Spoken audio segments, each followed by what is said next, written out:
Tickets बहुत महंगे बेचे गए, ब्लैक हुआ टिकट का। सब कह रहे थे कि अहमदाबाद की औकात नहीं तो होस्ट क्यों किया। इन्हीं अंधभक्तों ने कहा कि एक ऐसा 56 इंच का सीना है कि पाकिस्तानियों का ढोल ढमाकों से स्वागत करता है। प्रधानमंत्री को दिखाया जाता है और लोग गालियां दे रहे हैं, अरे भाई उधर देखना है हमको, क्योंकि प्रधानमंत्री हमारे यहाँ बिना फोटोग्राफर के प्रधानमंत्री नहीं है और इवेंट की दृष्टि से गए। उन्हें कोई क्रिकेट, जो क्रिकेट प्रेमी थे वो बाहर लट खा रहे थे।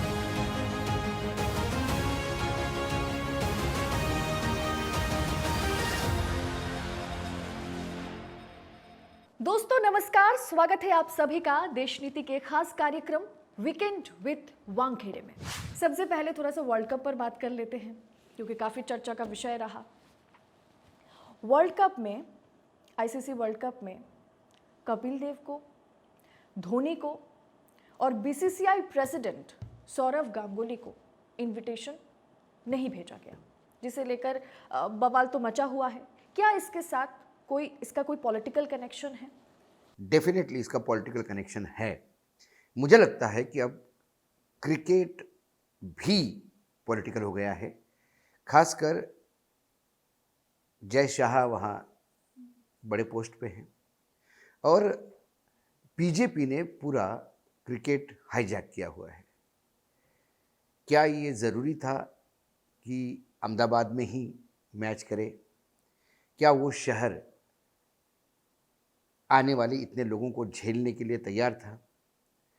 हम तो मैच के रिजल्ट देख के लोग तालियां बजाते हैं, स्विच ऑन करते हैं दूसरी खबरों के लिए या एंटरटेनमेंट कोई चैनल लगाते हैं, लेकिन उसके बाद जो बाहर लोग निकले हैं और कई यूट्यूबर्स ने बाहर के लोगों का जो मैच देख के लोग निकले हैं वो फ्रस्ट्रेटेड थे। खाना नहीं था, पानी नहीं था, बहुत महंगा बेचा गया, टिकट्स बहुत महंगे बेचे गए, ब्लैक हुआ टिकट का।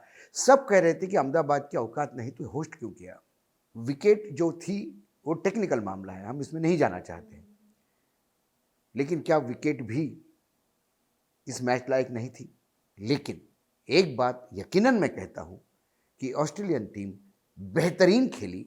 उनकी फील्डिंग, उनकी बॉलिंग, उनकी बैटिंग, तीनों चीज़ों में उन्होंने ये दिखा दिया कि वो चैंपियन हैं। क्या इंडियन टीम प्रेशर में आ गई थी? ये तो रिजल्ट्स के नतीजे हैं, इसमें बहुत सारी, क्योंकि मैं क्रिकेट का एक्सपर्ट नहीं हूँ, लेकिन मैं इतना जानता हूँ कि क्रिकेट और हिंदी फिल्में ये इस देश को बहुत अच्छी तरह से जोड़ती हैं।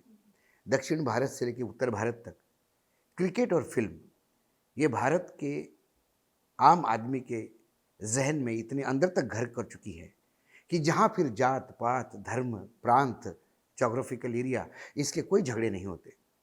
इसीलिए मैं इन दोनों चीज़ों को, फिल्मों को और क्रिकेट को, ये पूरे देश को इकट्ठा बांधने वाला जो एक ग्लू है वो काम करता है। मैं हमेशा, मुझे लगता है कि वो उसका एक बेहतरीन उदाहरण है। किसी ने, एक बहुत बड़े स्पोर्ट्स के राइटर है, उनका एक आर्टिकल मैं पढ़ रहा था। वो आर्टिकल यदि मैं कोट करूँ तो वो कहते हैं कि Rohit Sharma sounds north Indian, लेकिन वो मुंबई से आते हैं। श्रेयस अय्यर के पूर्वज केरल से है, लेकिन वो महाराष्ट्र से खेलते हैं। केएल राहुल मैंगलोरियन हैं। हार्दिक पांड्या गुजराती हैं। सूर्य कुमार, कुलदीप, ये दोनों यादव है उत्तर प्रदेश के। आर अश्विन एक तमिल ब्राह्मण है। जडेजा एक ठाकुर है। मोहम्मद सिराज तेलंगाना का मुस्लिम है। परिषद कृष्णा कर्नाटका है। मोहम्मद सामी फिर उत्तर प्रदेश से है, लेकिन वेस्ट बंगाल के लिए खेलता है। शुभम गिल, विराट कोहली, ये पंजाबीज है, लेकिन कभी दिल्ली के लिए खेलते हैं तो कभी किसी स्टेट के लिए खेलते हैं। ये जब ये टीम का कॉम्पिटिशन हम देखते हैं और जब विराट कोहली ये कहते हैं कि शामी के एक कैच छोड़ने पे या एक थोड़ा सा परफॉर्मेंस पे जब उसका ट्रोल आर्मी उसको मुस्लिम करके टारगेट करती है, तब मुझे लगता है कि राजनीतिक दलों ने जो ये अंधभक्त पैदा किए हिंदू मुसलमान करके, उन्होंने तो अपने राजनीतिक फ़ायदे के लिए किए, लेकिन इस देश के लिए ऐसा एक नुकसान उन्होंने किया है कि यही लोग जिन्होंने पैदा किया उसके खिलाफ भी जा सकते हैं, क्योंकि ये अनगाइडेड मिसाइल हो चुके हैं। उनके दिमाग में हिंदू मुस्लिम इतना हो चुका है कि पाकिस्तान की टीम का जब पिछली बार अहमदाबाद में स्वागत हुआ जब भारत और पाकिस्तान की मैच हुई, तो वो अच्छे खिलाड़ी हैं, उनका स्वागत हुआ। जब उनका स्वागत हुआ तो नरेंद्र मोदी को भी लोगों ने नहीं छोड़ा। इन्हीं अंधभक्तों ने कहा कि एक ऐसा 56 इंच का सीना है कि पाकिस्तानियों का ढोल ढमाकों से स्वागत करता है। एक खेल भावना कहाँ चली गई? स्पोर्ट्समैन स्पिरिट कहाँ चला गया? आज यदि मैंने जो कॉम्पोजिशन आपको बताया था, क्या किसी एक राज्य, किसी एक धर्म, किसी एक जाति को रिप्रेजेंट करती है? ये है भारत, ये है भारतीय टीम। चलो हार गए, लेकिन सौरव गांगुली को, जैसा आपने कहा, न्योता नहीं। धोनी, कपिल देव, इन लोगों ने तो वर्ल्ड कप जीते हैं, इनको न्योता नहीं। क्या इसमें राजनीति होती है? लेकिन आपको न्योता देना होता है तो आप न्योता देते हैं दक्षिण की तरफ तमिलनाडु के जो सुपरस्टार है रजनीकांत, उसको न्योता दिया जाता है। उसको न्योता इसलिए दिया जाता है कि आपकी नज़र तमिलनाडु पर है। आपको लगता है कि एक तमिलनाडु का सुपरस्टार, और तमिलनाडु में वैसे भी एक्ट्रेस को बहुत ज़्यादा पसंद किया जाता है, कहीं इसका फ़ायदा तो नहीं होगा? जब इस पॉइंट ऑफ व्यू से राजनीति में देखते हैं आप, जब स्टेडियम का नाम नरेंद्र मोदी स्टेडियम किया तो उसका नाम 10 बार लेना चाहिए। ये ब्रांडिंग करने का एक प्रयास होता है। ये भोंडा प्रयास है, बहुत ही भोंडा प्रयास है मुझे लगता है। लेकिन क्या वजह है कि जैसे कपिल देव ने जब महिला पहलवान प्रोटेस्ट पर उतरे थे तो उन्होंने ट्वीट किया था, महिला पहलवानों के सपोर्ट में वो आए थे। बीसीसीआई प्रेसिडेंट सौरव गांगुली की बात करें तो बंगाल चुनाव के दौरान बहुत कोशिश किया गया कि उनको टिकट दिया जाए, वो सामने पार्टी में ज्वाइन शामिल नहीं हुए वो, और ना ही कभी धोनी को हमने पॉलिटिकल एंगल से कभी देखा है, ना वो कभी पॉलिटिकल। धोनी के लिए भी प्रयास हुआ था कि वो वहाँ मोर्चा संभाले। कहाँ पर? नहीं, झारखंड में। लेकिन बहुत कम लोगों को मालूम है कि धोनी और वर्तमान मुख्यमंत्री झारखंड के, ये लंगोटिया दोस्त है। तो उन्होंने कहा कि एक तरफ मेरा दोस्त है, एक तरफ आप कह रहे हैं, कोई और होता तो मैं, लेकिन मैं नहीं राजनीति में आऊँगा। कुल मिलाकर जो लोग चरण वंदन नहीं करते, भाटगिरी नहीं करते, जो आपको महिमामंडित नहीं करते, जो आपके कहना नहीं मानते या कुछ चीज़ों पे सवाल उठाते, वो लोग इस लायक है ही नहीं। भले ही वो क्रिकेट के कंट्रोल बोर्ड के अध्यक्ष हो, भले ही वो क्रिकेट के पूर्व कप्तान हो, इस देश के सुपरस्टार हो, उनको नहीं बुलाया जाएगा। और उनके जगह ऐसे कई लोग थे वहाँ पे जो लोग मात्र दलाली करके वहाँ पहुँचे हैं। एक सवाल ये भी है, जैसे मणिपुर अभी भी जल रहा है, 6 महीने लगभग होने चला, और मोदी जी अब तक मणिपुर का दौरा उन्होंने किया नहीं, और वो लगातार दोपहर 2 बजे से रात 10 बजे तक जो है कि क्रिकेट मैच देखते हैं, फाइनल देखते हैं, जो कि अच्छी बात है, किसी को भी देखना चाहिए, किसी को अगर दिलचस्पी है तो, जब देश में आईसीसी वर्ल्ड कप देश होस्ट कर रहा है। लेकिन मणिपुर का दौरा वो नहीं करते, यहाँ तक कि वो मिजोरम का भी, मिजोरम में विधानसभा चुनाव है, वहाँ पर भी उन्होंने एक सभा तक नहीं करी।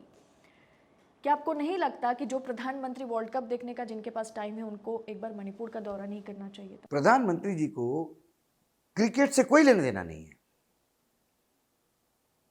वाकई नहीं है। प्रधानमंत्री जी उस फाइनल को इवेंट के रूप में देखते हैं, फोटो अपॉर्चुनिटी के रूप में देखते हैं। हमने देखा जब दक्षिण ध्रुव पर चंद्रयान लैंड हो रहा था, पूरा देश सांस रोक के देख रहा था, और एकदम टेलीविजन चैनल पे प्रधानमंत्री आते हैं, प्रधानमंत्री भी देख रही है, दिखाने के लिए प्रधानमंत्री को दिखाया जाता है, और लोग गालियां दे रहे हैं, अरे भाई उधर देखना है हमको, और वो लैंड हो रहा है, ये ऐसी अपॉर्चुनिटी है, लाइफ टाइम में वंस आती है। लेकिन बीच में प्रधानमंत्री आते हैं, क्योंकि उनको पता है कि पूरा विश्व, पूरा देश 143 करोड़ में से 100 करोड़ लोग देख रहे होंगे। उन 100 करोड़ लोगों के सामने अपनी छवि जानी चाहिए। ये फोटो अपॉर्चुनिटी है। कई लोग, ये जो ड्रेसिंग रूम होता है, ये प्लेयर्स का अपना निजी जगह है। ड्रेसिंग रूम की गॉसिप्स मार्केट में आती है, ड्रेसिंग रूम के वीडियो फोटोग्राफ कभी बाहर नहीं आते, मैंने तो नहीं देखे। हाँ, बातें होती है कि सचिन ने ड्रेसिंग टेबल में किसी की मजाक कर ली, किसी ने किसी का बैट छुपा के रखा। ये बाद में जब वो लोग रिटायर्ड होते हैं और फिर उनके किस्से एक दूसरे को बताते हैं तो फिर याक बोलती, याद है उस टाइम पे ऑस्ट्रेलिया में ड्राइंग रूम में ड्रेसिंग रूम में तुमने क्या किया। लेकिन पहली बार मैंने प्रधानमंत्री को एक फोटोग्राफर के साथ ड्रेसिंग रूम में जाते हुए देखा, क्योंकि प्रधानमंत्री हमारे यहाँ बिना फोटोग्राफर के प्रधानमंत्री नहीं है। वो माता का आशीर्वाद लेने जाते हैं, बर्थडे के दिन फोटोग्राफर अनिवार्य है। वो गुफा में मेडिटेशन के लिए जाते हैं, फोटोग्राफ अनिवार्य है। फोटोग्राफर नहीं हो तो इवेंट नहीं हो। तो उन्होंने गले लगाया, प्रधानमंत्री ने ढांढस बनाया कि चलो next time, it is always next time. लेकिन फोटो वो छपती है। तो ये बेसिकली फोटो अपॉर्चुनिटी और इवेंट की दृष्टि से गए। उन्हें कोई जो क्रिकेट प्रेमी थे वो बाहर लट खा रहे थे। वो 2000 का टिकट 40,000 में खरीद रहे थे। अपनी 4 महीने की 5 महीने की सेविंग बेचारे लड़के ने लगा दी, क्योंकि उसको मैच देखनी थी। वो क्रिकेट का प्रेमी है। और जिन्होंने शायद क्रिकेट वर्ल्ड कप जीता भी, वो पहुंच भी नहीं पाए वहाँ पर। यह हाल है। ये हाल है। बहुत बहुत शुक्रिया सर हमारे साथ जुड़ने के लिए। तो दोस्तों, वीकेंड विद वानखेड़े का ये एपिसोड आपको कैसा लगा, कमेंट कर अपनी राय हमारे साथ ज़रूर शेयर कीजिएगा। बाकी आप देख ही रहे होंगे किस तरह से सत्ता के आगे मीडिया, मेन स्ट्रीम मीडिया नतमस्तक है। वहाँ देश नीति बेबाक और बुलंद आवाज़ के साथ वो सवाल करता हुआ नजर आ रहा है। बस हमें आपकी सहयोगिता की, आपकी सपोर्ट की भरपूर ज़रूरत है। अगर ये एपिसोड पसंद आई होगी तो वीडियो को लाइक ज़रूर करें, शेयर ज़रूर करें और हो सके तो अंत में थैंक्स ऑप्शन का इस्तेमाल करें। बहुत बहुत शुक्रिया। जय हिंद, जय भारत।